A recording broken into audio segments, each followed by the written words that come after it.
Hey guys, I was gonna put the cover on this, and I just remembered something I thought I should share. For your if you want to use it or not. But when you get it in, give these a wiggle. Make sure that you don't have any slop in them. That way, you make sure you got it together good and tight. And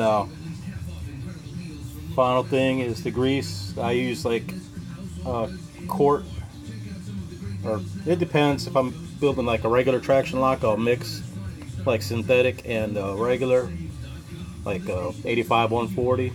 But on this one, just use straight 85 140. I think I probably had like a little over a quart and a half, or a quart or so of each, so it's probably a little more filled than it normally would be. But the Sequik eliminators will take care of some of that.